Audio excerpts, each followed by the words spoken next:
Hello and welcome to tonight's show.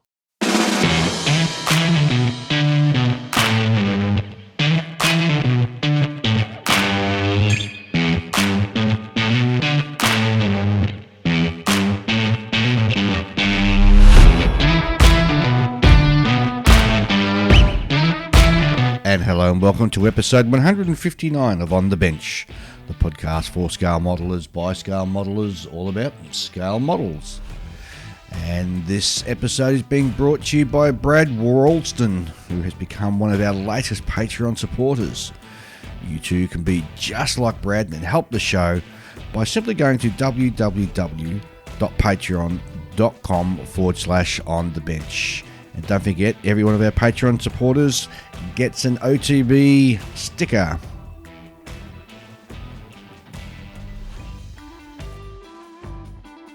And hello and welcome to the show. And in the studio, I've got Ian. G'day Dave, g'day Julian, g'day listeners. And of course, Julian. Good morning. How are we, gentlemen?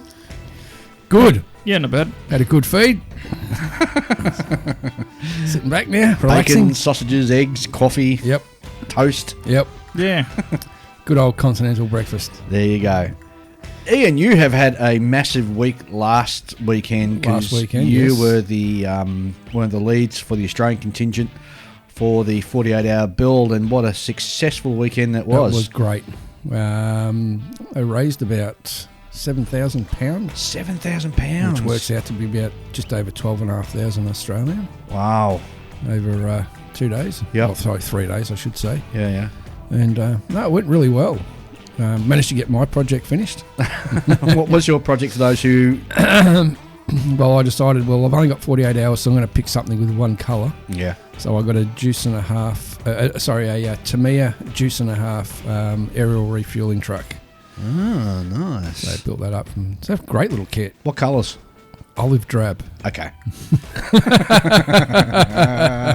It's olive drab, a little bit of red for some lights, a bit of chrome for behind the headlights, and black for the tyres, and I think that was it. Oh, and a bit of brown for the seat, and that was it. And of course, you did the usual thing where you put it on the base. Yeah, put on a little base, made a quick little base for it, and, with a figure, and got it all complete, and that was good. Modelling away there with we did try with James, but unfortunately, poor James Sifkins ended up catching the loogie. Oh, so during the he was in not good condition, the poor fella. Oh, poor guy. So the Aussie contingent was mainly John Marley. Yeah, and well done to John too for very successful co-hosting. Oh, he done a great job. He picked a Supermarine float plane. It was a S6 or something. I think it was. I'm not too sure. He'll probably correct me if I'm wrong.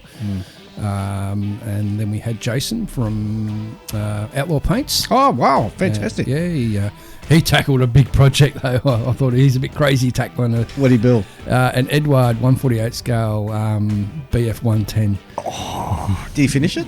I don't know. I don't know.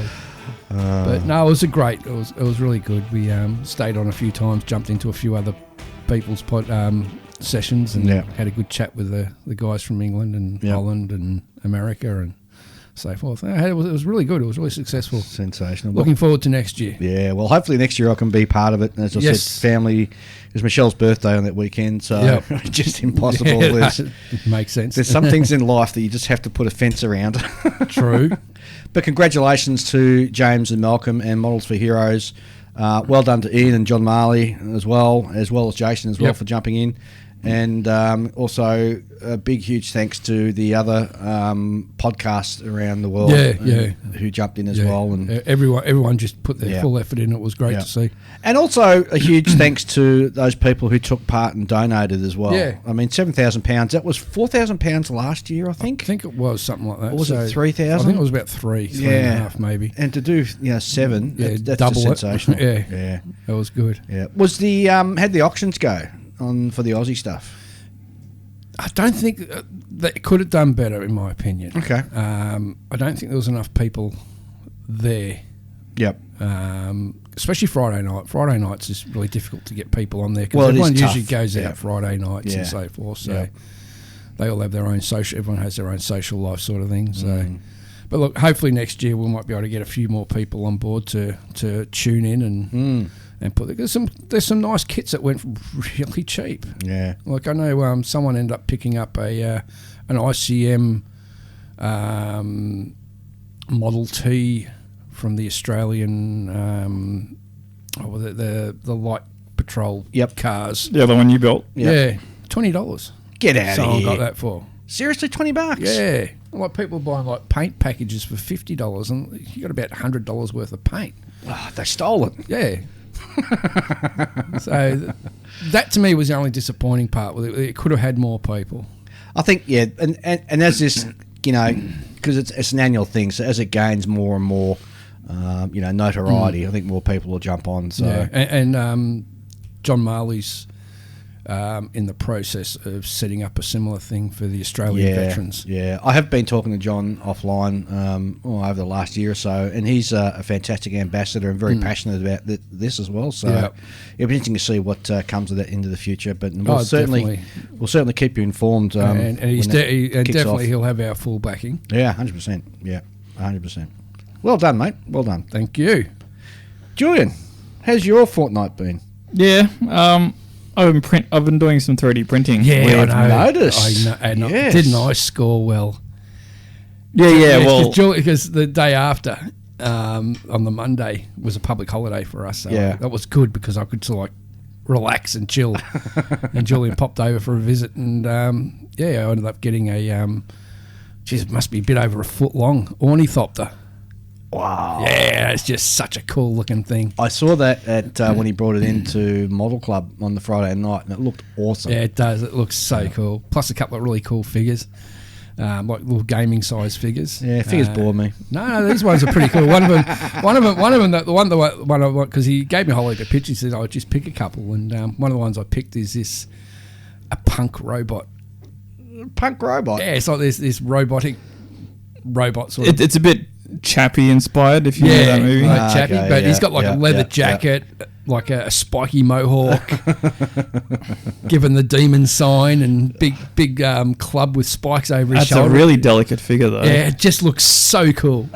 And another one is a futuristic sort of girl riding a half, I don't know, cybered out dinosaur, which with the detail is just amazing on these things. The boy can print. He can print. Well, the printer can print. The printer can print. I just pull the thing in and set it up, and I've already given Julian and go to work or something. I mean, it's like having a hammer, and if you sort of hit your thumb, it's user error, and clearly you've avoided the user error issues. Well, yes. So I haven't had any failures yet, but that's partly because the stuff that I'm printing is, those things that you subscribe to, and then you get STL a whole bunch files. of you get a whole bunch of figures, and they're all pre-supported, and they're all designed a bit chunky to begin with. So that you're never going to have anything that's too fragile except for the one that I printed for you, the robot thing. That's really dinky and really skinny, but it's just you couldn't make that in as a plastic kit or as a resin kit, because it would just break before you could even get it out of the mold. Yeah. Well, I'm impressed with the print quality. I'm super, super impressed. And so I'm super excited to get mine up and running now.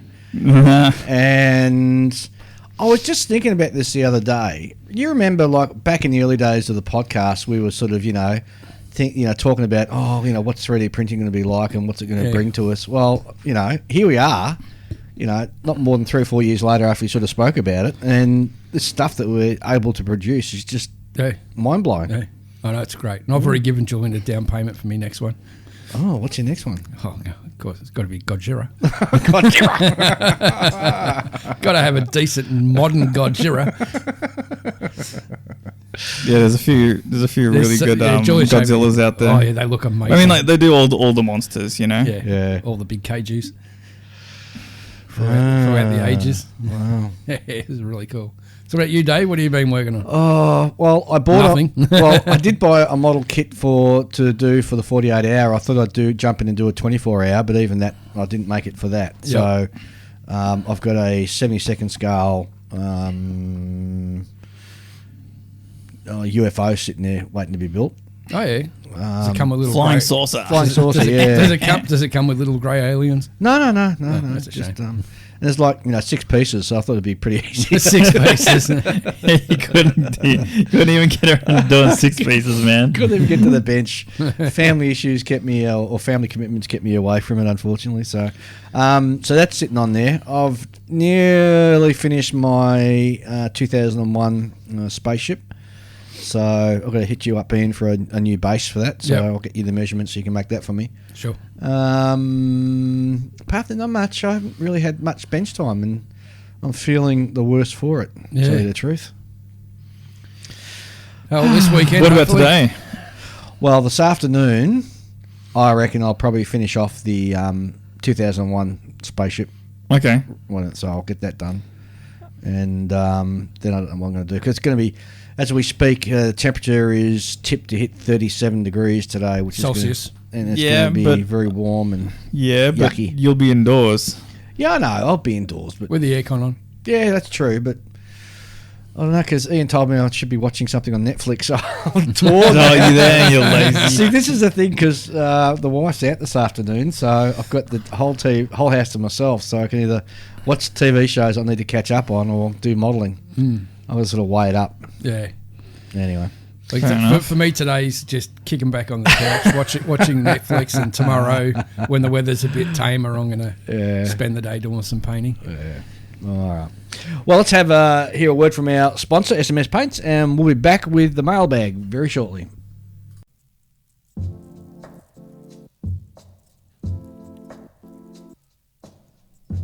The Scale Model Supply.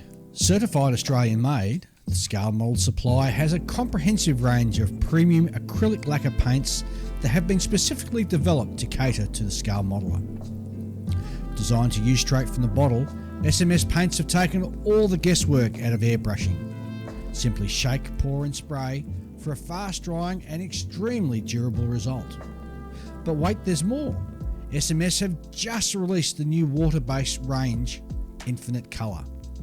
It is the ideal paint for anyone who is into miniature painting.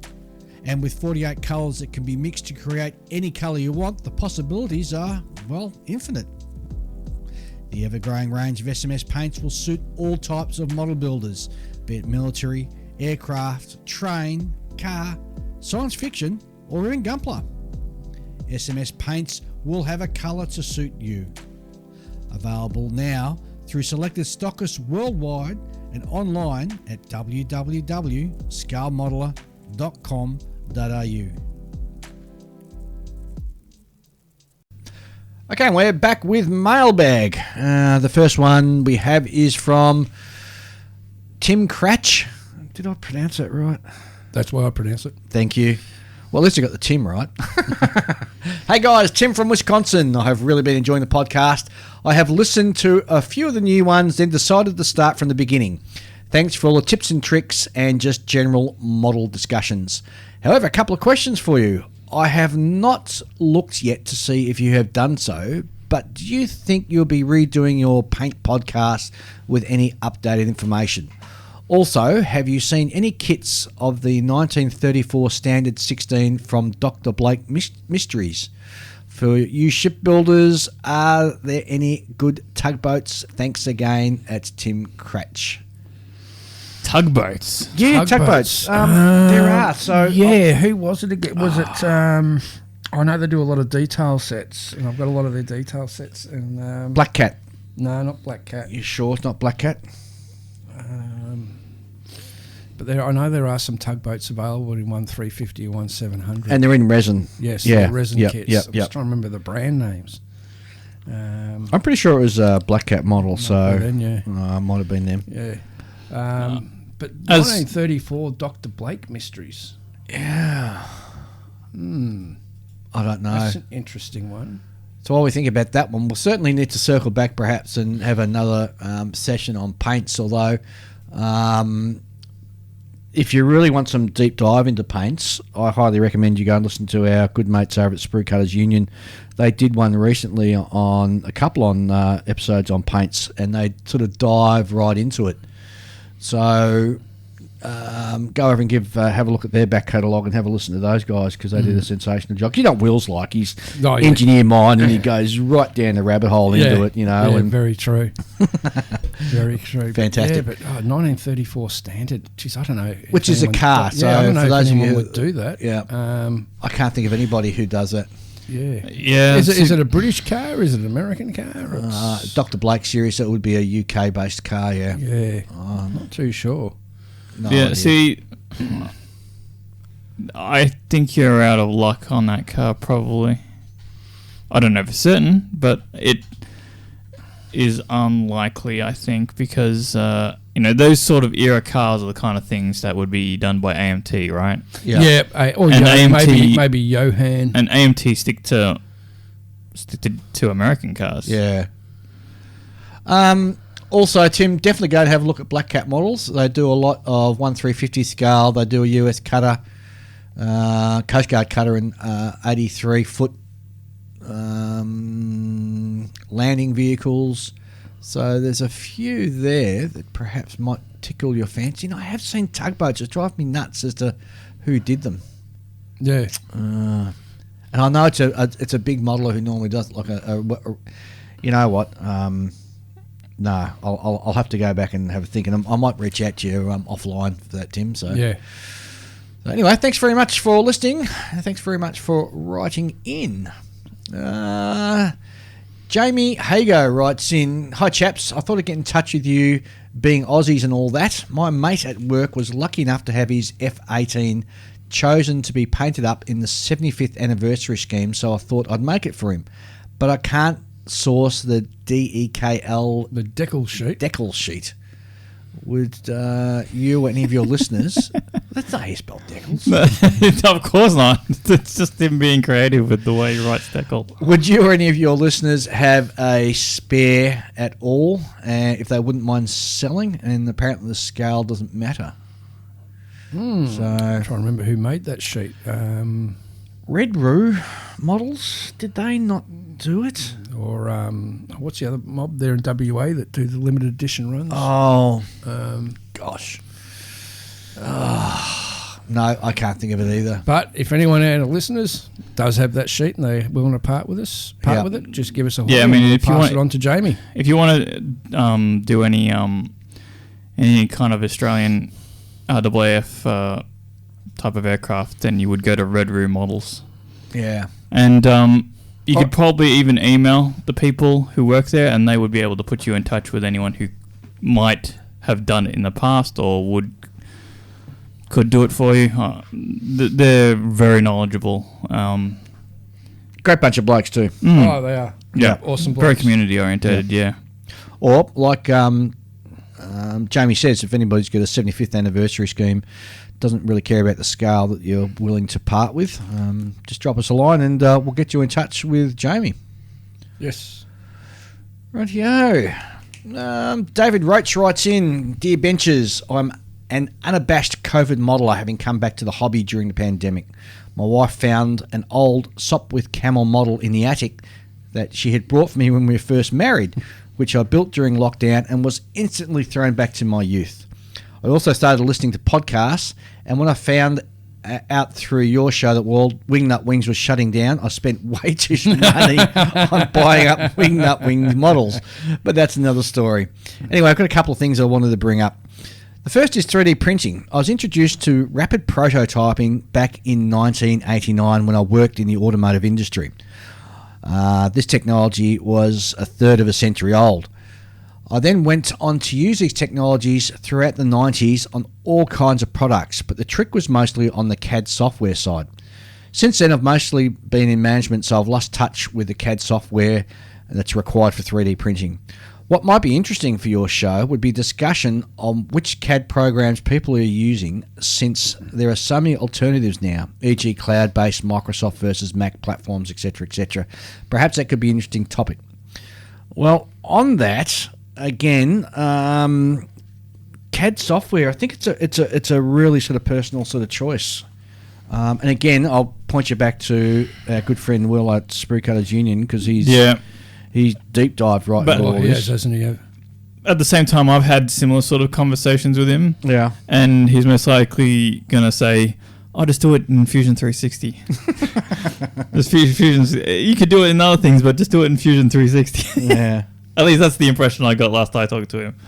And I guess it comes down to what is user-friendly as well, because some of those CAD programs are not user-friendly, unless you've been in the industry for, a long time. Look, it's not like there's a lot of... I mean, there's obviously... They all do the same sort of things to different degrees, and, some are better at others at certain things, but the problem is, as someone who used to do a bit of that sort of stuff and hasn't done it for a very long time, wrapping your head around a new program is a pain in the ass, really. Yeah. Because you don't know where... Like, there's so many sort of... features and functions and things, and they all have to do them in a different way to their competitors, and they have to hide them in menus and things like that, and yeah, what a drag. Oh, yeah. Anyway, he continues on. Secondly, as you can tell, I'm passionate about 1/32nd scale World War I aircraft. Since the demise of Wingnut Wings, there is very little going on in the field. One small UK company, Aviatic, is looking to bring a new model to the market, which is going to be the False D8. They are working very hard to generate interest through pre-orders and some crowdsourcing. The principal is Richard Andrews, and also perhaps his family is also helping out there. Perhaps you can give them a plug on your show to support both them and their niche crowd of World War I aircraft modelers.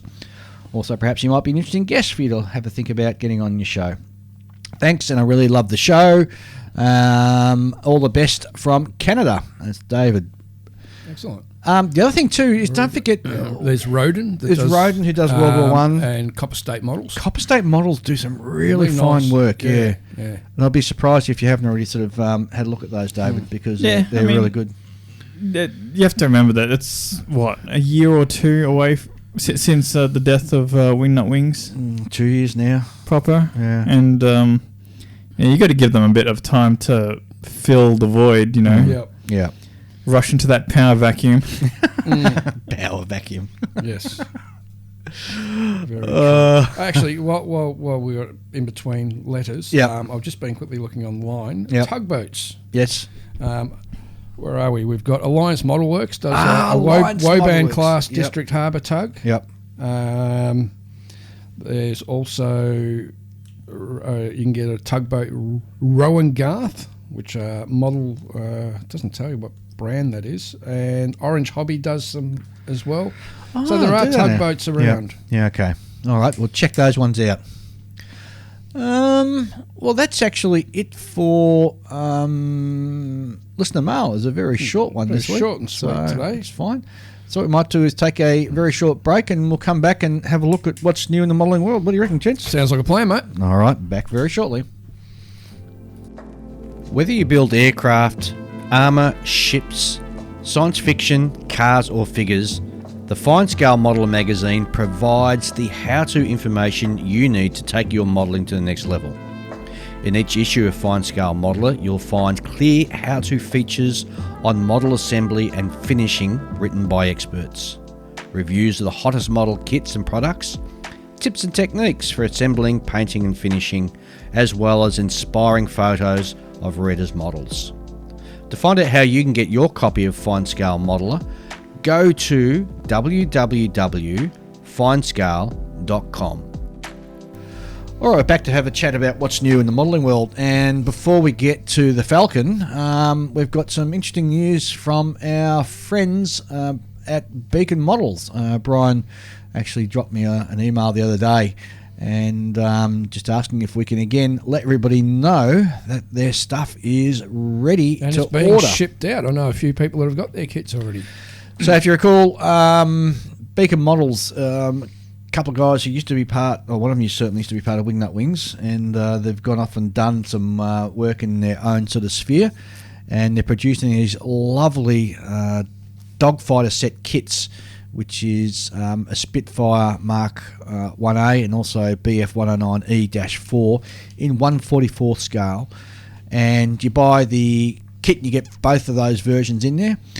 And dogfight double. Yes, and the quality is absolutely staggering. It's really, really, really good. And on top of that, they also do some other great stuff. And if you've got a printer at home, you can actually buy off them some STL files. So you can produce in fantastic quality 1/144th, the pilot for the BF-109, as well as the Spitfire pilot, just by the STL files, which are really quite cheap. They come with, the 109 comes with a cockpit floor and seat, and the Spitfire comes with a seat and the armour plating. Yep, and also you can buy another bundle which has RAF dispersal figures, so you can do a fantastic diorama. It looks like a little... Austin Healey? Yeah, little sports car.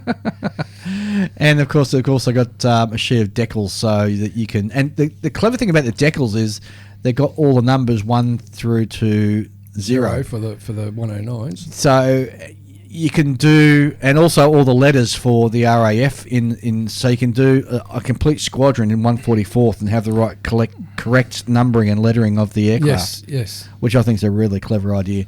So go check them out. It's www.beacon-models.com and have a look at what they've got there. And the pricing's quite good too. Oh, the pricing is extremely reasonable, yeah. Rightio, let's see what the Falcon's got to say. And he writes in, "Hi Dave, Ian and Julian. Thankfully a much shorter list this time round. Starting off with the aircraft, Armour Hobby will release a new boxing of their 72nd scale Bell P39 Air Cobra. This time it will be the P39N version. There was quite some speculation that Armour wouldn't be providing any marking options for Soviet-operated aircraft for obvious reasons, but that has proven false as the box art depicts a Soviet Air Cobra. As well as the Soviet example, there are marking options for USAAF and also for French machines.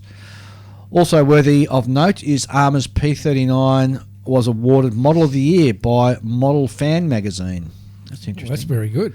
I never knew the French operated P39s. That's Yeah. interesting. Well, there you go. You learn something every day. Special Hobby will be releasing a 72nd scale F-84F Thunderstreak in 2023. Seems like the 72nd scale jet guys are frothing with excitement over this one. Not long ago, the same guys were all jazzed about the Sword F-84F, but now people are totally dismissive of that kit. We modelers are so fickle. KPAZ models are working on a 72nd scale Avro 504K for release in the second half of 2023. That'd be a small kit. It'd be a very small kit. Armoury Models Group, also known as AMG, are about to release a 1/44th scale North American XB-70 experimental bomber. There will be 2 boxings, one for each of the prototypes, available apparently this month. Yeah, the old Valkyrie in 144 scale. I've seen some shots of that online. It looks quite nice. Oh, yeah, I know. Geez, I could be tempted to pull the trigger. I've still got all those 1/44th scale bombers sitting up in my... Yeah, well, give me an excuse to maybe start building them. No. I still remember watching the video of that, the one they lost. Oh, with the F-104. Yeah, where they're doing that like photo shoot fly, and the jet that was sort of camping it just went off and hit the rudders, and the whole thing just ended. Absolutely tragic. Oh, yeah, it was. In coming months, A&A models will be releasing a couple of boxings of 72nd scale Hawk 200 light multi-role fighters. In April, we will get the Hawk ZG200 with 4 marking options, and 2 for the first prototype plus 1 for the second prototype and 1 for a pre-production example. May sees the release of the Hawk 200 ZJ201, 4 marking options once again. Two of them are variations on the McLaren scheme. A&A have also announced a third boxing of the Hawk 200 in Indonesian Malaysian Air Force decals. I've got to say the Malaysian one is quite a pretty scheme, actually. Is it? Yeah. It's a bit confusing as I invariably read it as, oh, okay, this is the Falcon trying to be funny, and we're a G-rated show, so I don't know how to get past this. So it's pretty common these days to see Air Force abbreviated as AF. To me, this is a Falcon, to me it's a bit confusing as I invariably read it as F-K. Yes. It quite often works both ways, but I don't know why we just can't write Air Force. Well, it's shorthand, I guess, Falcon. A long gestation of Great Wall Hobbies 148 scale F14A/B Tomcat looks like it's finally about to reach full term. We've seen the CAD renders and now there are some sprue pictures. Apparently, full disclosure, I've not seen them myself because, well, it's a jet, but it is said that the parts look extremely well detailed with lots of piping and wiring type stuff. Hopes seem high. Sure, people will soon start finding fault, but let's enjoy the moment while we still can. Answer Kits will be releasing a new boxing of their 148 scale PZL helicopter, the PZL W-3RL Sokol, which is Falcon, apparently, in a different language. Search and rescue helicopter should be in stores later this month. Maybe we should start calling the Falcon Sokol. A Sokol. Talking about models hitting the stores, 3 long-anticipated kits are finally available. The Qatari 32nd scale Spitfire Mark 1A Mid has been sent out to people who pre-ordered their kits many moons ago. The excitement is palpable and people can't wait to get their hands on what is hyped to be one of the best kits ever. Can't remember this much hype around a kit, except maybe for that time Edward was releasing supposedly a near-perfect 48 scale ME109G kit. And that completely lived up to expectations, didn't it? No, I'm sure things will be fine, as I haven't heard anything. The 32nd scale Sopwith 1.5 strutter from Roden has been released to the world. Don't recall seeing sprue shots of this one, but while everyone acknowledges that Roden isn't quite up to the standard of Wingnut Wings or Copper State models, with a bit of effort their kits can be built into fine models. And let's be honest, there's not a lot of choice when it comes to 32nd scale 1.5 strutters. Very true. All the pre-orders of Copper State models 32nd scale Bristol Scout Type C have been dispatched. The pre-order kits come with some extras, an art print of the box art plus a piece of linen, which is an offcut from the recovering of the last airworthy Bristol Scout. Oh. And if the standard kit's Gnome Lambada engine isn't to your taste, bonus sprue with Laron engine is also included. I bet you wish that you had pre-ordered now. Yeah, that's Lambda, not Lambada. Ah, okay, there you go. Isn't there a song about Lambada? Yes. Stop that.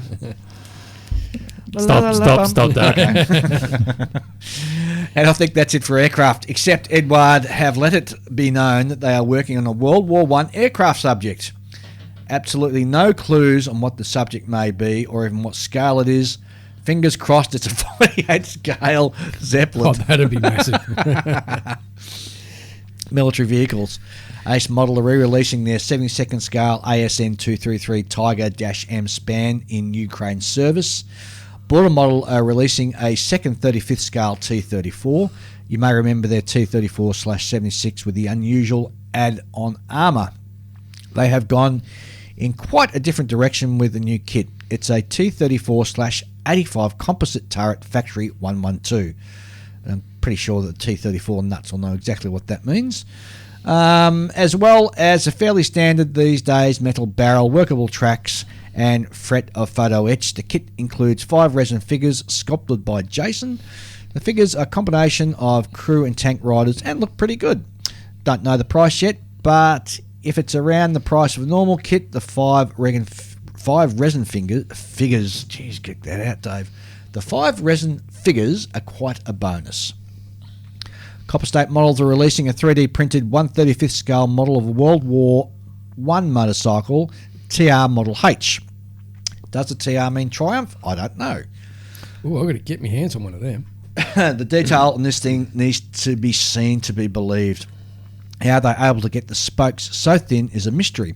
Having said that, I don't know if you could call it a kit, as there are only 6 parts to the model. Many resin figures have more than that. Perhaps we need to come up with a new category to describe what these 3D models are. What do you reckon, guys? Don't know.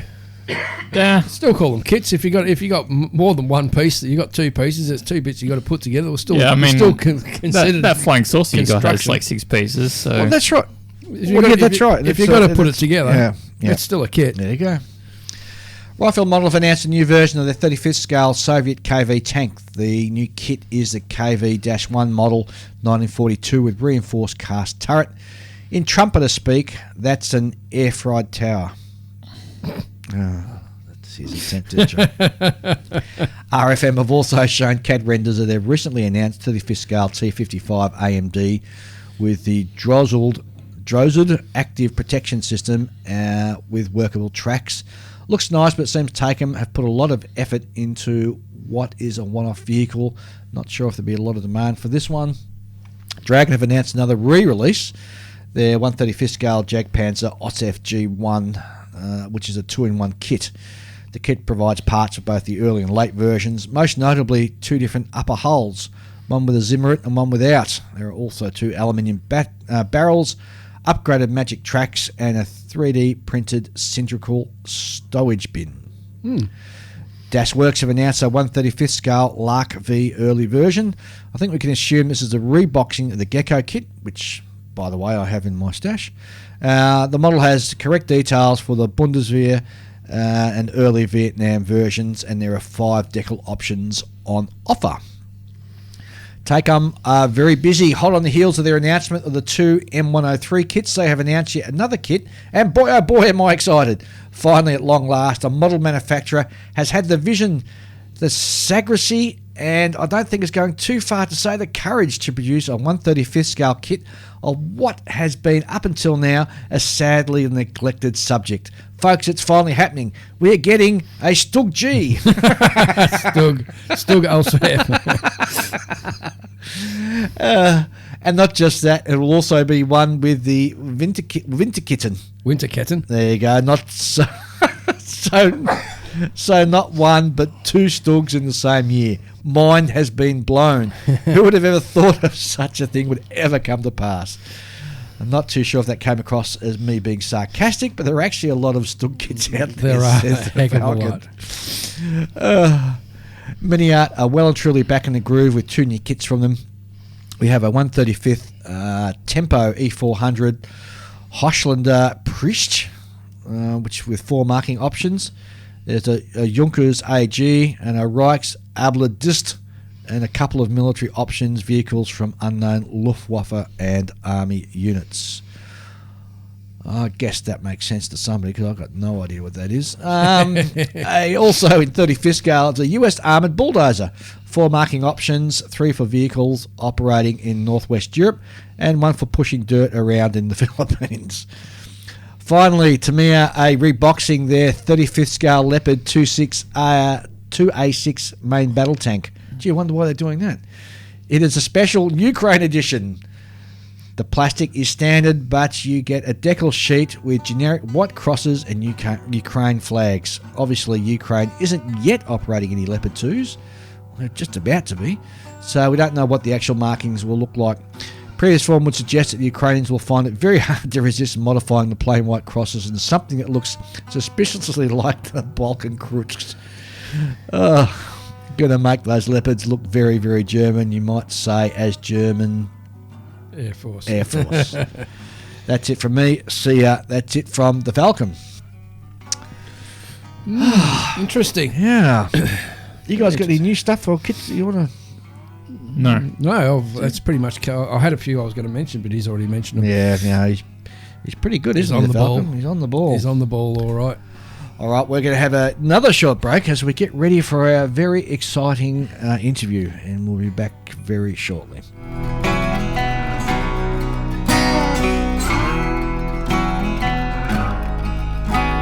Okay, guys, and now on the line we have Jesse from Diecast Distributors Australia. I'm terribly excited about this interview because I always get really excited when we hear about a new Aussie kit being produced through Australia as well. And this is perhaps one of the most classic cars in Australian automotive history, being the HQ. And really excited to see this out. And I know the car guys have been going absolutely nuts and have been watching people build this online. But let's not talk anymore. Let's get to Jesse. G'day, Jesse. How you going? I'm doing very well, thank you. How are you? Yeah, good. Thanks, mate. So let's go right back to the very beginning. So you work for owner of Diecast Distributors Australia? I certainly do. And where did that come from? So it was actually a business that was started by my parents. So my dad, John, and my mum, Christine. They started about 20 or 21 years ago now. Yep. They started a business with Bob McKendry. It originally started out doing Matchbox exclusive distribution for Australia. And it sort of just expanded from there. Over the years, Mum and Dad have jumped back and forth between looking into trying to do manufacturing and getting into more models. But the problem always sort of stagnated that when you're dealing direct through agents, it tends to pump up manufacturing costs and things like that as well. Yeah, absolutely. So it sort of put a bit of a shy on that for a little while.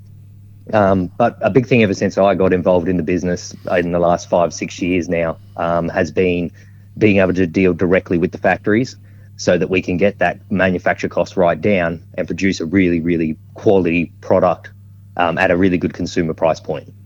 And have you got a background in modelling yourself, or have you strictly been in the past just die-cast collector? To be completely honest, I've always been into the real cars. I've been building them since I pretty much walk with my old man. Yeah.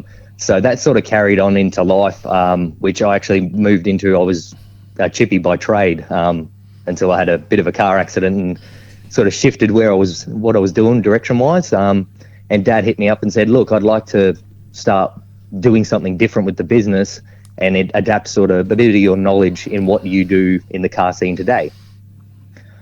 So we sort of jumped into it from there. Right, so no modelling background, but certainly 1-to-1 scale. And then you took on this huge project of starting to produce and deliver plastic model kits in 1/24 scale. Geez, that's a heck of a steep learning curve for you. Yes, and to be completely honest, I sort of had to feel around with a few guys in the industry that I know have been in the industry for a long time. My father-in-law as well, he's sort of an amateur hobby kit builder, but he's been doing it for about 15 to 20 years. So I sort of would poke and prod at him with questions and say, how could we do this better? When we were developing prototypes, I would take them home and say to him, does this make sense to put it together this way? And things like that, and sort of let him guide me a little bit on the bits and pieces that I wasn't well covered in, if that makes sense. Yeah, sure. So it's interesting. So because you're not a modeler with a background, and obviously you sort of reached out and asked a few other people who are.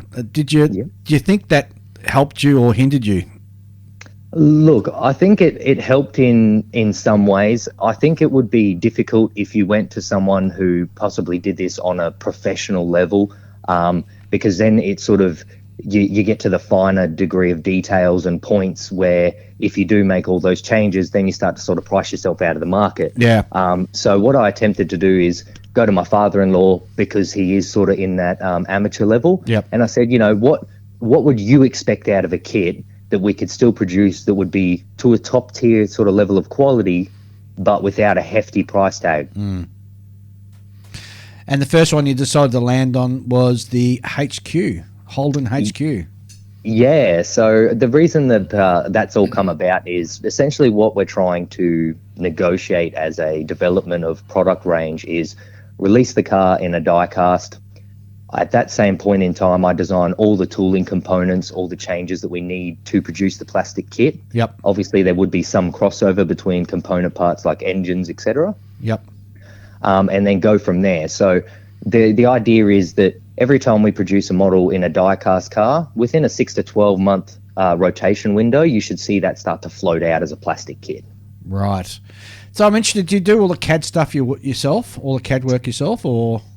Look, I have tried in the past, but to be completely honest with you guys, I have absolutely zero qualifications for all the stuff that I do. I've always just, when I focus on something, I commit to it 100%. I try to learn everything I can about it and then sort of put my own little bit of flair on it. So with the plastic kits, we sort of looked at, well, a plastic kit is a plastic kit, but how can we make it a little bit different? So a lot of the questions I've gotten asked is about the packaging and why it was done that way. Some people were a little bit unhappy about the size of the packaging and weights, etc. Yeah. But when I sort of explained the forethought into it, What I've actually got that I'm working on currently, I'm just trying to nail down some retail pricing, is to get a display case lid made that will actually sleeve over the top of the box and into the back of the lid and enclose it. So right, yep. Yeah, so turning the box, instead of it being a throwaway item when you're finished, you can put it together, paint it all up, put it as a display, slip this lid over the top, and have it as a fully enclosed display case and a display piece. Oh, that's a clever idea. Very good idea. Wow. Yeah, I like that idea. Very impressed with that. Yeah. Well, I normally chuck the boxes away afterwards as well, so that's a damn good idea. Because I know many guys who actually cut the box and they put it in the frame or they'll store it somewhere. Exactly right. I've seen. My father-in-law, I always give him a bit of stick that he's a notorious hoarder. But he'll cut up bits and pieces of the packaging artwork and he puts them into the back of the display cases, and that's what sort of triggered the idea. I went, well, hold on, how can I sort of adapt a little bit of that, but bring it into the packaging so that it's not an extra cost and it's not a full cost? Because I've looked into doing custom artwork display cases and things in the past. Yeah. But the problem is retail pricing on it ends up not really cost effective. Yeah. Whereas doing it the way that I've done it, I'm hoping that I should be able to hit somewhere around the $25 RRP price point with LED lights in it. Wow. As well. That is dirt cheap. Yeah. So imagine basically you'd be able to buy the kit for $70 at RRP plus a $25 to $30 LED lid and have a fully enclosed display case finished product. That's sensational. And also that gets rid of the big bugbear that we have as plastic modelers is dust getting attracted to the dust off it. Kits, after you built it. Well, see, that was one of the biggest things that I said to my father-in-law, because he's not invested in it enough that he'd have a big fancy display case or like cabinet or something like that. I said to him, what are the issues that you had? And he said the same thing. He said dust getting in them. He's like, so I pretty much always have to buy display cases for them. But even display cases, and I know because I've got 3 of them, you still get dust building up inside anyway. Unless it's completely sealed, dust will always find a way in. Exactly right. Oh, that's exactly really clever. Without releasing any trade secrets, is the actual printing done? Molding done here or overseas? So everything that like artwork wise that we do, design of the box, all of that, etc., is all done in house by myself and our main artwork girl, Chanel. Wow. So again, bit of a learning curve for me too. Chanel actually has done a little bit of training in regards to Photoshop and stuff like that. So she's really like taken the reins and showed me sort of how to do things. And then again, I sort of just absorb the information, put my little twist on it, and then see what we come out with. Yeah. Oh, that is absolutely sensational. So the manufacturing of the kit itself, is that done offshore? Yeah, so that's all done overseas in China at the moment. We did actually look into for a little while here and go to the government to see if there was anything we could possibly do to potentially look at doing mass manufacturing here in the country. Yeah. But it just worked out to a price point that just wouldn't be consumer friendly to sell. Yeah. And I've got to say, recommended retail price of what, $70 did you say for the kit? And 1/24 scale car kit. That's pretty darn good. Yeah, that's about right. That's pretty reasonable. Yeah, it's extremely reasonable. And on top of that, it's an Aussie car. Yeah. Makes me more excited. Yeah. That's what I sort of wanted to accomplish, because the idea was, you've got the big players like Revell and Polar Lights and AMT and all them in a majority of your hobby stores now. And I said to John, my dad, I said, we've got to do something to make it stand out, to make it look different. I said, I know that it's Australiana, so people are still going to react to it. And I'm like, but if you look at it from a perspective of not necessarily someone who builds them because of the cars, but builds them because it's a hobby. Yep. So I'm like, how can we appeal to those people? And I thought, well, if we spend a little bit more on our end and sort of really do something perfect with the packaging, it'll give people that when they walk in and they pick the two up and they sort of hold them in their hands, they're going to look and go, well, value for money, I feel like I'm getting more for this. Yeah. Totally agree. Yep. And of course, choosing the Kingswood is, Holden Kingswood had to be one of the most iconic Aussie cars, especially the HQ. That was 100% John, to be honest with you guys. Like that's where we tend to work in well with each other, because he has more of the knowledge about the original cars and the nostalgia side of it, which is stuff that I never really experienced because of my age. Yeah. So I've always turned around to him and looked to him for guidance in regards to bits and pieces like that. And then I just sort of take his concept and just go from there, if that makes sense. Well, it certainly seems to have been a huge hit with the modelers here in Australia that I've been following on Facebook, and a lot of guys are posting their pictures of the build, and they all seem to be raving about it. Yeah. And the other thing too is to mention is that you guys have launched this in conjunction with SMS Paints, who's one of our show sponsors, and they're releasing a special line of paints to go with the kits as well. Yeah, that's right. So Scott approached me and basically said, look, this is what I do, all Australian based, etc. And when he explained the product to me and how it all comes ready to go via airbrush, and it just sounded perfect as an addition sale for a big majority of our customer base is specialty die-cast stores. Yep. But the problem with that is they don't want to range 3 or 4 bays worth of paints and glues to get into plastic kits. Yeah. So they don't do it. And then Scott said to me, well, what if we put something together as a bit of a kit that we could offer to these stores, that then they could at least have a small range and option for guys that want to buy from their local stores, because you do get a big chunk of hobbyists and modelers especially that tend to sort of want to go to their one store to buy everything, if that makes sense. Yep. No, sensational. Also makes sense because you don't need the full range of paints. You just need the ones that are specific to the cars, and those are very, very specific. Yeah, exactly. Yeah, right. that's right. And what we did with the breakdown was we put in a hyperchrome for all the chrome parts. We put in a jet black for all the blacks. We've done an exterior body color, and then the original Holden rocket red for the engine block. So then we thought, pretty much with those 4 basic colors, you can pretty much complete the entire car. Yeah, that's right. Yep. And the current, we'll just step through what currently is available right now. So we've got the HQ Monaro, HQ GTS Monaro, HQ Kingswood 4-door, and also the HQ Slam Blown one, which is a hot rodded version, I want to call it. A Summonette special. Yeah. Yeah, like a street machine style, all the stuff that we grew up watching seeing in the magazines. I mean, now you say magazines, not online. How crazy is that? Yeah, exactly. The good old days. Yeah. No, well, see, that's all the stuff that I remember growing up, and to do the 4 kits at the start, I said to Dad, there are guys that like doing engine swaps, but there's also the old school guys that like the big muscle outside the bonnet. It's sort of a new age generation thing where they're trying to force everything underneath the bonnet and hide everything as much as they can. Well, I've got to really congratulate you, because you've sort of picked something that normally a kit manufacturer, when they're first dipping their toes into plastic models, they'll just do one kit, and then they'll do variations afterwards. Well, you guys have jumped in and given us 4 variations right out of the gate. Yeah, well, a big part of what it sort of works against me a lot of the time, but I've always been told that I tend to swing for the fences when I do things. So when I sort of worked out with John and I said, look, I think there's a way that when we're designing the tooling for the die cast, if we spend more money in the initial and a little bit more planning in the tooling phase, that we can do plastic kits out of them. Yeah. He turned around to me and he's like, I tried to get that done for like 10 years and we could never get the MOQs together because everyone basically shut it down. Yeah. Right. And that's why I said, well, hold on a minute. Now that we're dealing direct with the factories, MOQs are whatever the factory gives us.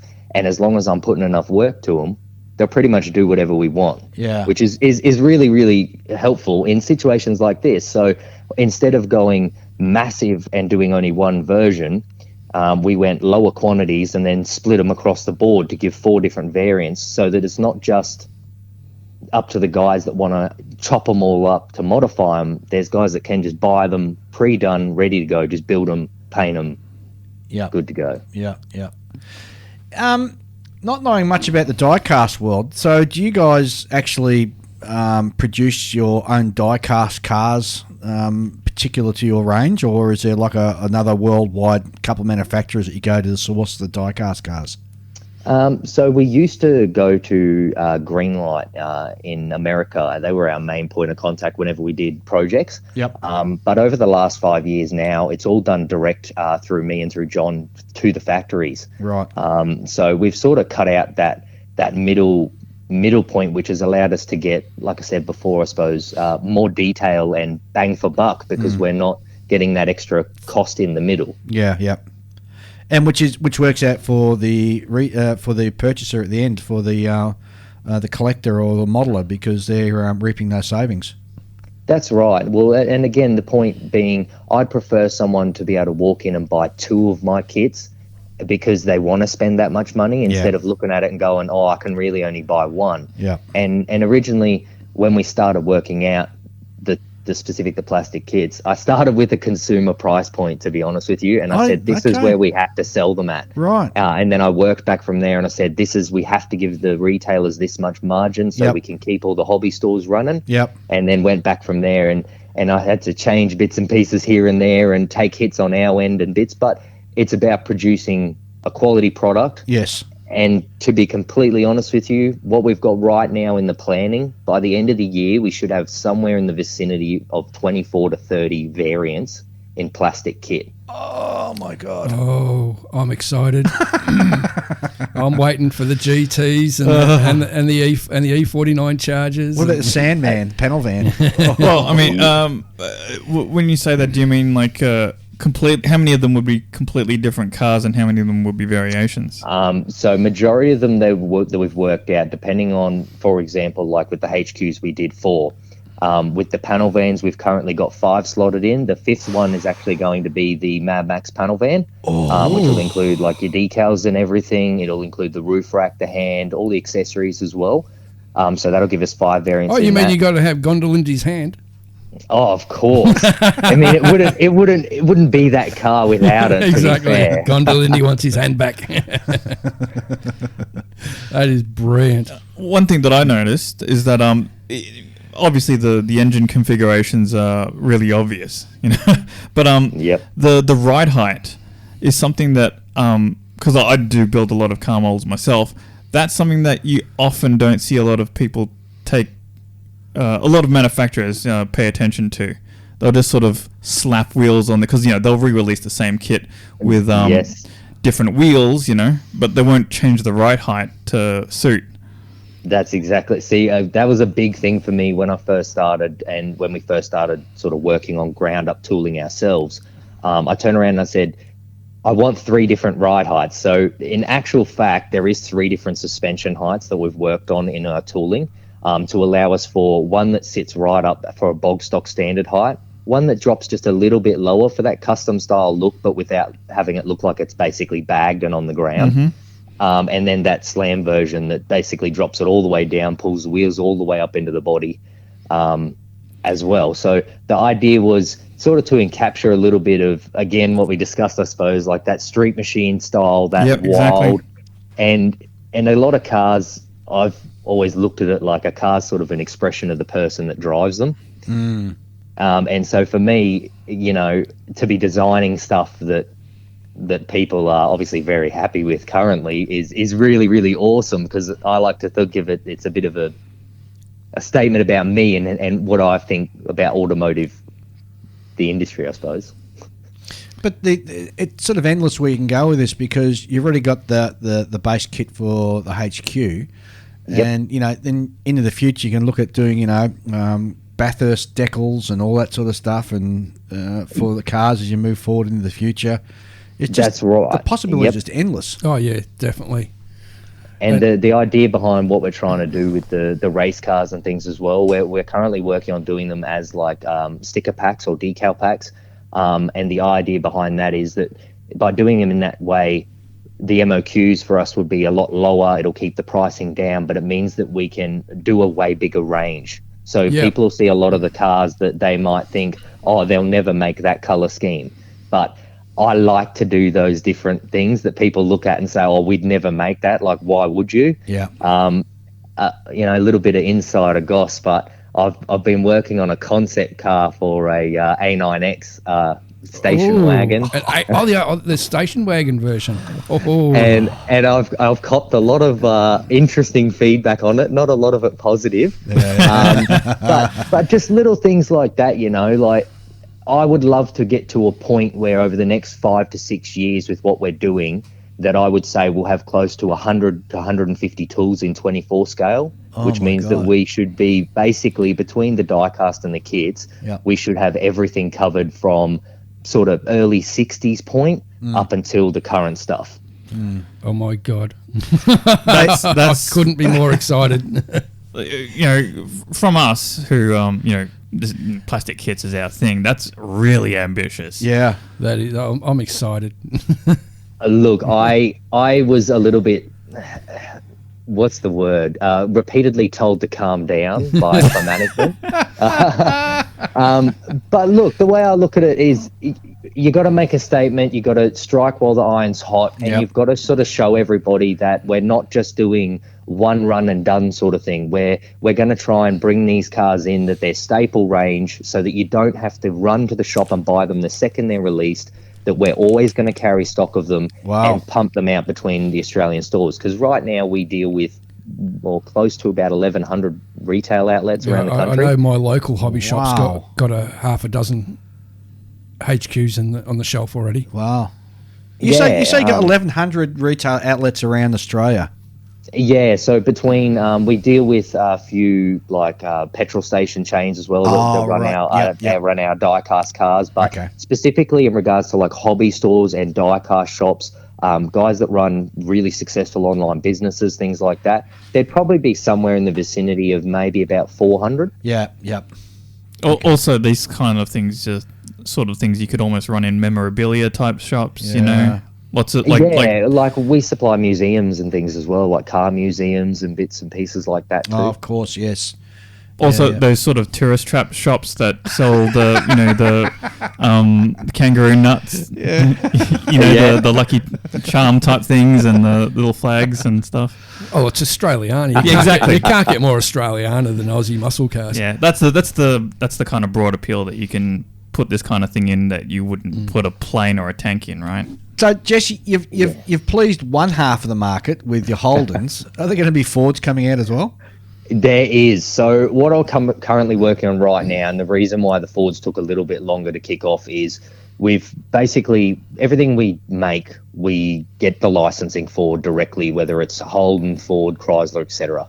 Over the last few years, Ford have basically said they're not interested in licensing the Australian market anymore.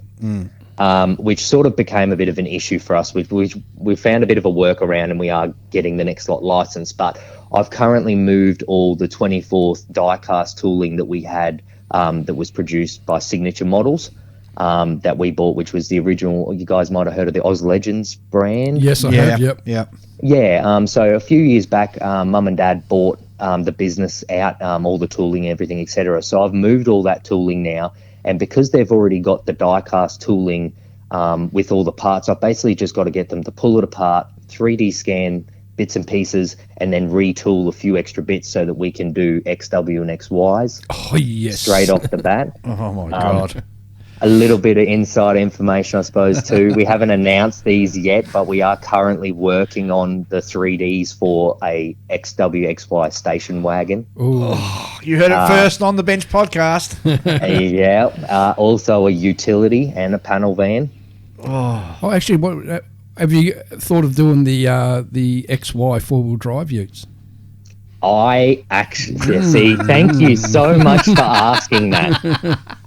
So I can ask you guys this right now. Yeah. We can have a laugh about this. This is good. So I turned around to the old man and I said, I think we should make a 4x4 chassis. And he goes, what would you possibly do with that? And I said, well, they used to do the 4x4 utes. They did the 4x4 panel vans. And I've seen some of the sedans even lifted and put on, like, done. And I'm like, How cool would that be? That'd be awesome. I know there's a guy around the corner from my place who's got one under a tarp. Because they are rare as hen's teeth now, those 4x4 XY utes. Yeah. Well, that's right, because there was, well, A, there was not that many of them made, and B, they were basically treated like they were, well not very pleasant. That's it, yeah. They were just flogged to death pretty much. Yeah. But yes, in regards to that question, that is something that I've been working on with the factory, and just getting tooling costs and things like that to where the bosses are happy with them.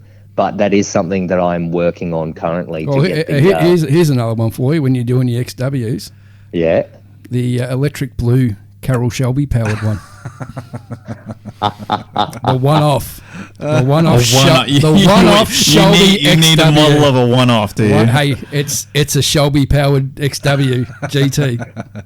Oh, wow. That's almost as good as my concept idea that I drew up for a two-door XW or an XY, and that didn't go down very well with the old man. Funny you should mention that. I used to work at a wreckers, Jesse, and all they just specified, what they specialised was XT to XBs. Yep. And a guy came in with a two-door XT. Seriously? A two-door XT. Apparently it was a Canadian body. Wow. And he had it imported. Oh, gosh. But it looked amazing. Yeah. An XT Falcon two-door. Yeah, see, that's, again, a typical car manufacturer wouldn't do concept-style vehicles and things like that unless they were pre-approved by whoever was doing them. But that's sort of what I like about the uniqueness, I suppose, of what I'm trying to capture a little bit in the industry is doing bits and pieces like that. Yep. You know, the stuff that people, would buy because it's different. And the other thing also I reckon you'll get a good market with too is the people who used to, in their youth, own these cars that no longer do. Like, for example, if you somehow miraculously decide to do a factory K-coded ZF Fairlane, I would definitely buy one because that was my fun car. It was a Magic V8 351. I mean, I think everybody of our era can sort of think of a Holden car or a Ford that they had in their youth. Like, I had a Tirana SLR and my mate used to drive a HQ Kingswood panel van with the curtains in the back and the surfboards on top, and it was just the lifestyle back in the 80s for us. Yeah, my dad and grandfather worked for Holden, so I saw a lot of stuff like that. Coming dad's lease cars, and he used to have a Monaro in purple. Actually, because he changed out the original wheels on it and put mags on it. The original wheels we still have in the garage. Oh my god! Oh, wow. Worth a few bickies, those. Yeah. Oh, they're just steel wheels that are painted purple. They're not worth that much. Doesn't matter. They're worth a fortune. Jesse, I'm interested to just sort of go back and let the listeners know how hard is it to get like a license to reproduce these kits from the manufacturer. Look, I know you spoke about Ford being it, but is it a really long, drawn-out process, and does it cost you a lot out of the hip pocket as a manufacturer? And you don't need to go into specifics if you... No, of course.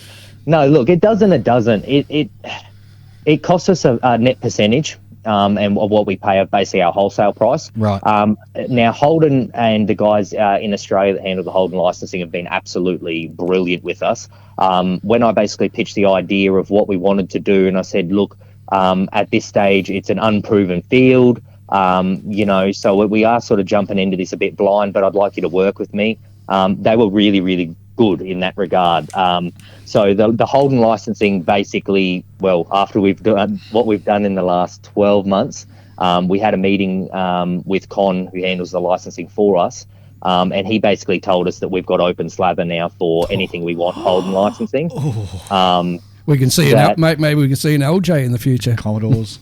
Yeah, so he's like, honestly, he's done a really, really, really fantastic job for us and helped us, sort of guiding us along and sort of helping us to negotiate what we can and again, sort of hitting that consumer price point, because that was the biggest thing for me, was producing a product that we can bring a new generation of people into collecting that typically wouldn't be collectors, but it's because of a price point thing.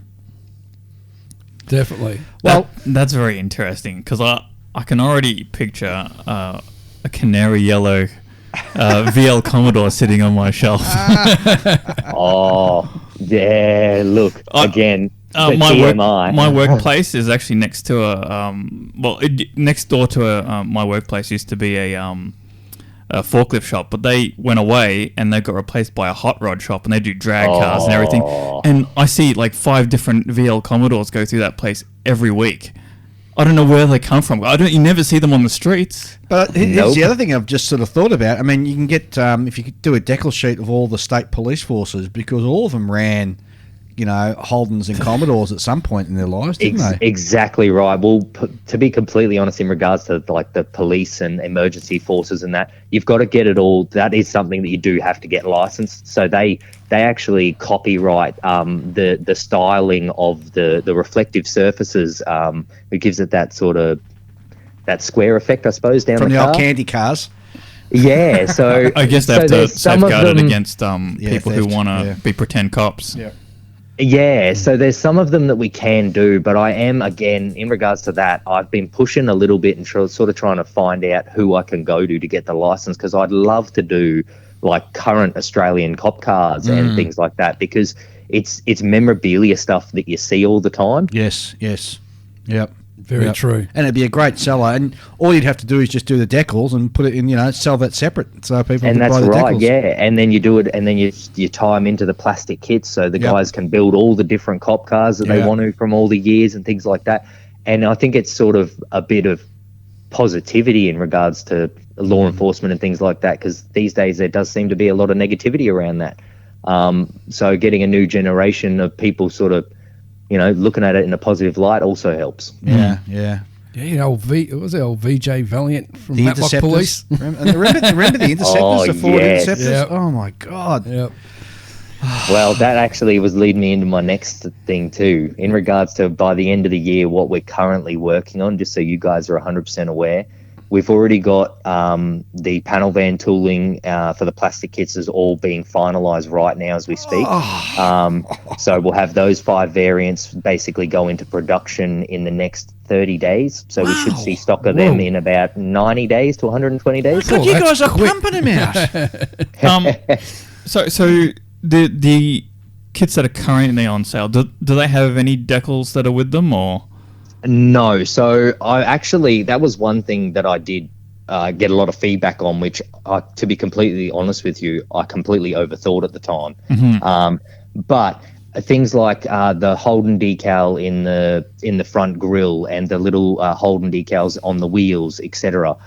They're stuff that weren't included in the original kits, but it's stuff that I have been discussing with the factory over the last few days about getting them to basically use all my AI artwork files from the diecast versions just to turn them into a decal kit instead of it being pad printed onto the cars. Good idea. I mean, cars don't really have too much. I mean, badges and I think once you start doing doing the XY and XW GTs, you've got the stripes with the Subarus. Yes. If you're going to do something like a Hemi Pacer, well, then you've got a fair few decals for a Hemi Pacer.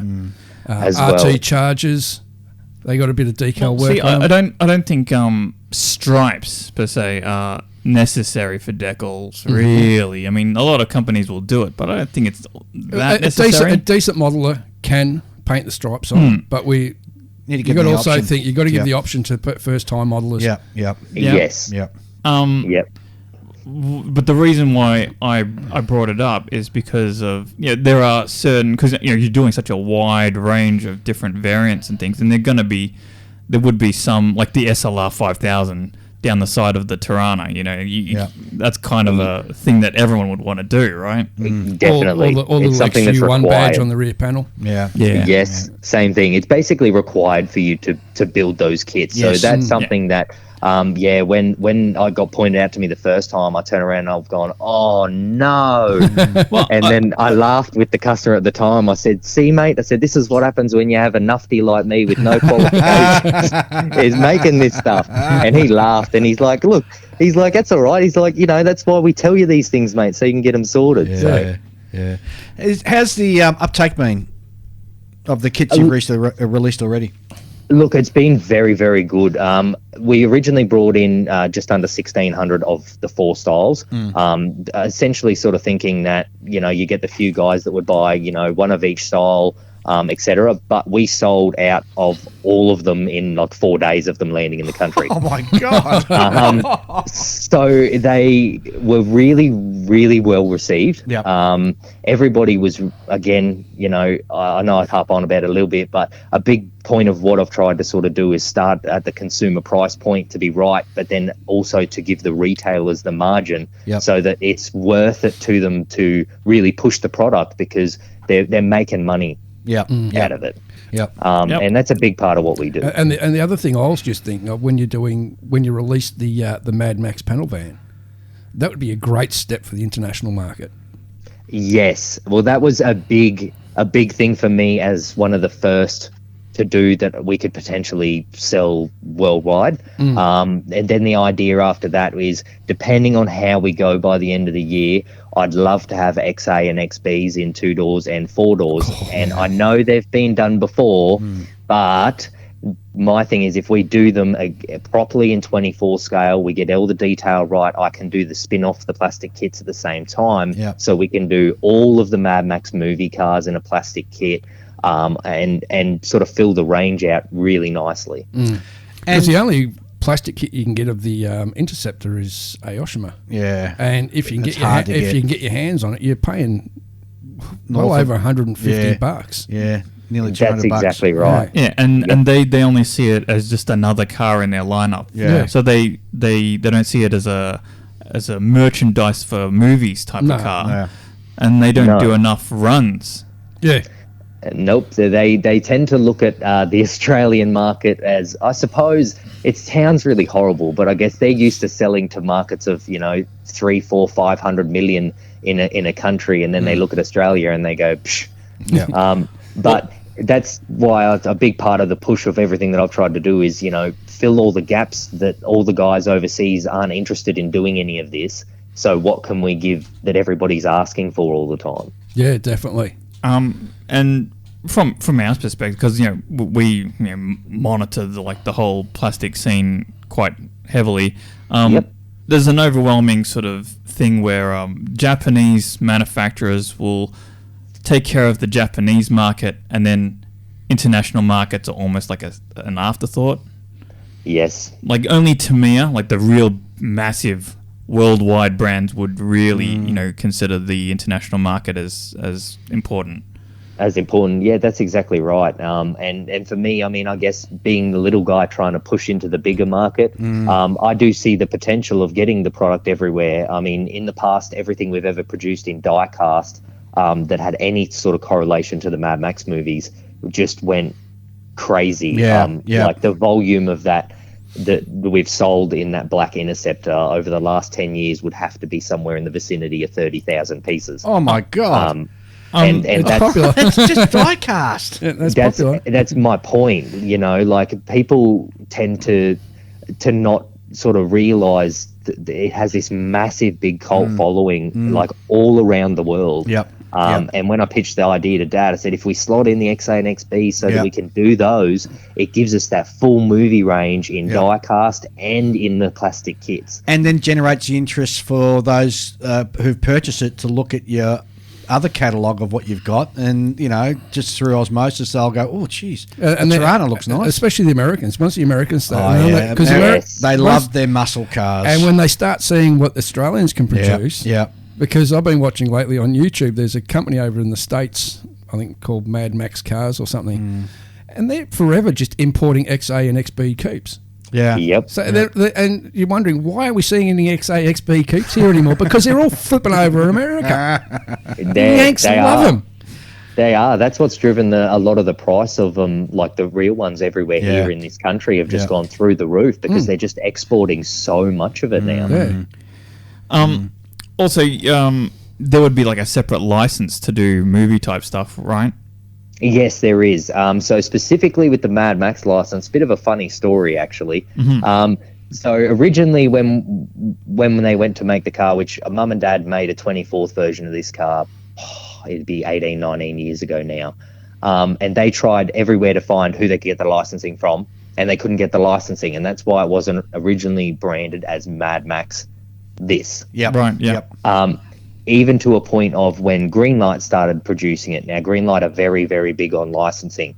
They went to every single licensing contact they had in America, and nobody knows who owns the license to the first 2 Mad Max movies. Huh. What, not even George Miller? Yeah. Nobody. Apparently, they were sold off. They told us that they were sold off at one of the auctions, like, you know how they sell off all the props and things like that. Yeah. They sold off the rights to the movie to someone, and then that person then sold it to someone else, and then it just from there disappeared. And nobody knows who owns the license. Probably That's ended why up in a deceased estate or something, yeah. Something like that, yeah. That's why we've always had to be very careful with like wording and things that we use and logos on packaging and stuff like that, because for me, I try to make sure that everything we do is 100% licensed, whether it's with the race car drivers or with the car brands, etc. But physically, if Greenlight could not find the license holder, we went, well, we got no chance.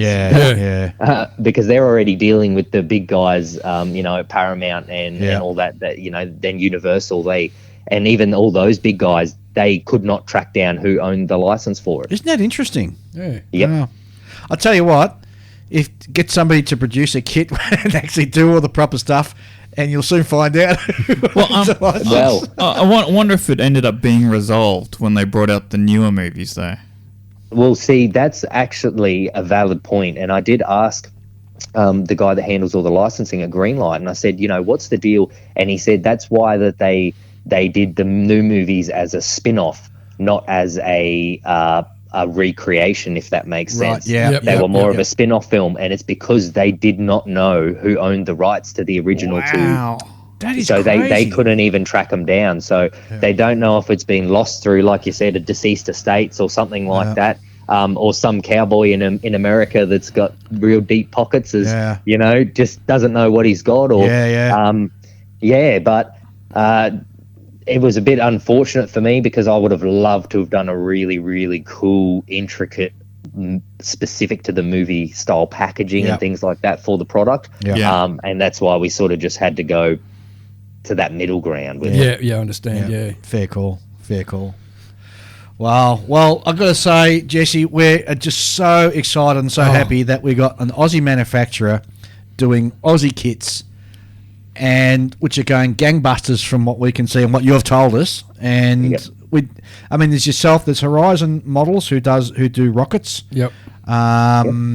And just trying to think of what other Australian manufacturers. There used to be Showcase. Showcase models, which have now, unfortunately, with John's passing, they've gone. Oh no, that was like quite a while back, though. But mainstream manufacturers, I think that's probably it in Australia. And I've got to say a big thank you, because for years and years I've been bitching, why doesn't anyone do Australian cars? Yeah, well, there you go. And now we got them, and I am so excited. Thank you, Jesse. No, I really appreciate it. And Jesse, you've got to get yourself to the big shows as well. So you think about there's Model the state Expo, shows, Model Expo coming up in Victoria in June. There's the big Canberra show coming up in November, and then of course that stuff sounds very interesting to me, because it's something I've actually been talking a lot to John and Chris, or Mum and Dad, about. Is about doing more of that stuff. Like, I've always liked. I think you have to be really big on constructive criticism, and the best way to get that is to be out and about with the people who are the consumer, who's buying the product, who's modifying the product, so that you can constantly sort of grow, make changes, and consistently evolve with what the market wants. Well, that's damn good to hear that, because there's a lot of model manufacturers out there just build and ship it out, and that's it.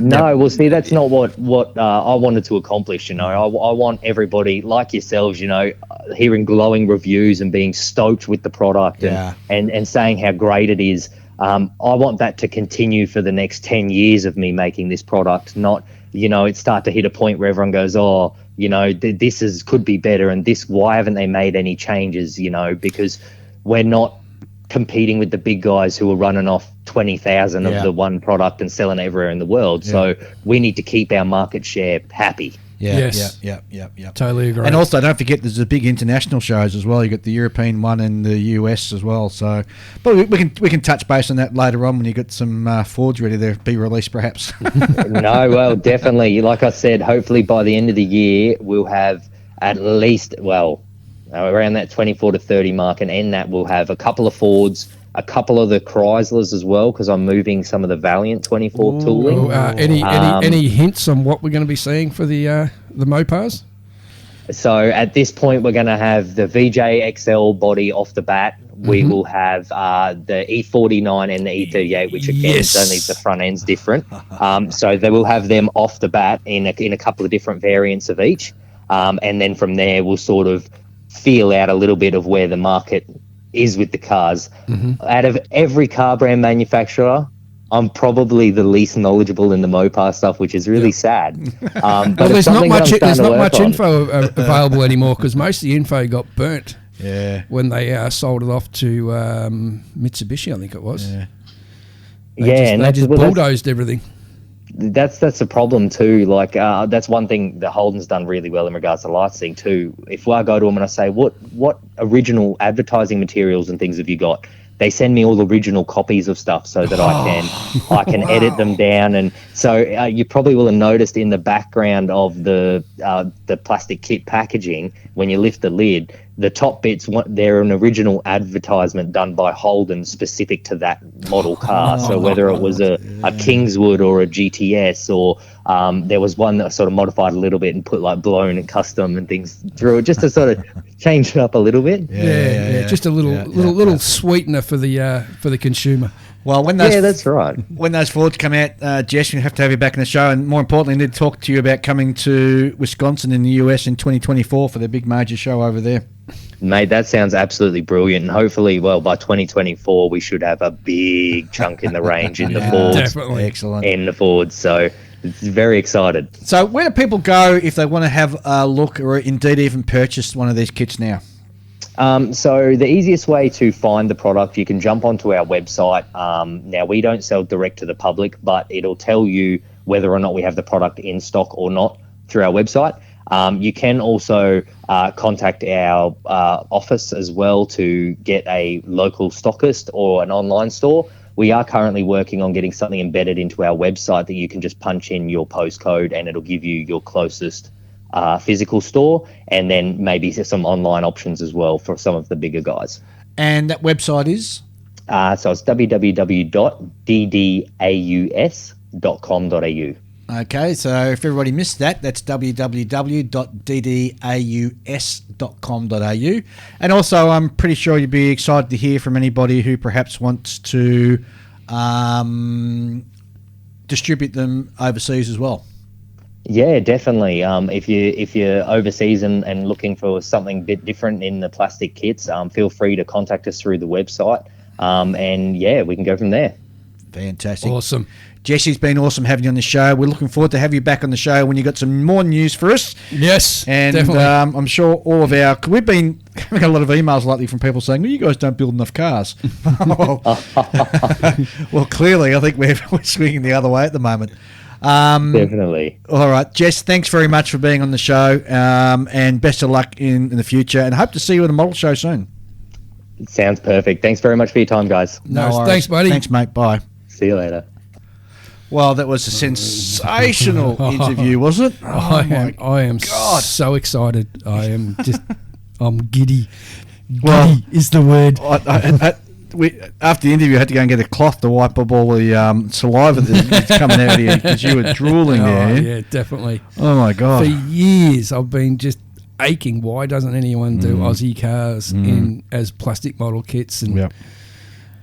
And they'd sell, so especially the Aussie XB coupes and XA coupes, they'd go nuts in America. Americans love them. That's why we hardly have any of those cars left in our country anyway, because they're all being imported to the States. Exported to the States. Yep. There's a huge market in America for Aussie coupes and Aussie muscle cars. They love them. Well, let's hope that we can get Jesse across to the US, one of the major shows over there. Yeah, blow their minds. Well, I think he needs to have like some movie car Mad Max type That's stuff. what I reckon. Yeah, before you would consider it. I think any of the Fords that he did would sell like hotcakes over there as well. Yep.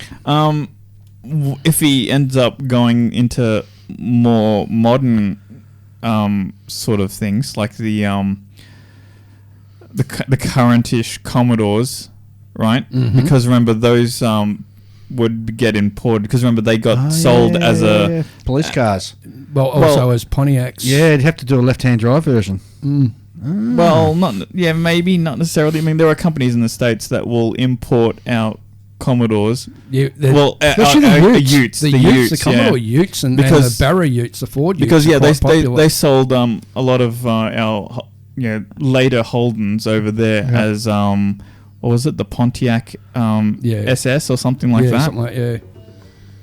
I remember recently watching on YouTube, there was a big meet over in America, and there must have been about 12 to 16 Pontiacs and even original Australian GDS Commodores all in a row, and everyone there was just losing their minds over it because they look good, and they're not big cars like Americans tend to make. Well, back then used to make really large cars. That's why the Americans love the XA and XB coupes, because it reminds them of a scaled down Torino. Yeah. And they do look so cool. The coupes, of course, the Ford coupes, especially from the rear end. You put a big set of bags on the back of them, they just look so mean. But so I am totally stoked. Totally. Over the moon. Well, not only that, as I said, and as I mentioned to Jesse, it's just awesome to have another Aussie manufacturer sort of starting up. Yep. And, I'm just so excited about that. And we are going to back them to their hills. No, 100%. Definitely, 100%. 100%. All right, well, that's it for the show. Yeah. Gosh, it's been a heck of it's so exciting. Yeah, it's been I think I might have to lie down and have a cigarette. All right, that's it for the show for this fortnight. Well, of course, we'll be back next fortnight. As usual. Same bat channel. So, Ian. Adios. Julian. See ya. And for me also. Oh, don't forget, guys, there's a whole host of other fantastic podcasts out there to listen to. And don't forget to subscribe to us through whatever podcast app you're using so you don't miss out on any episodes coming through.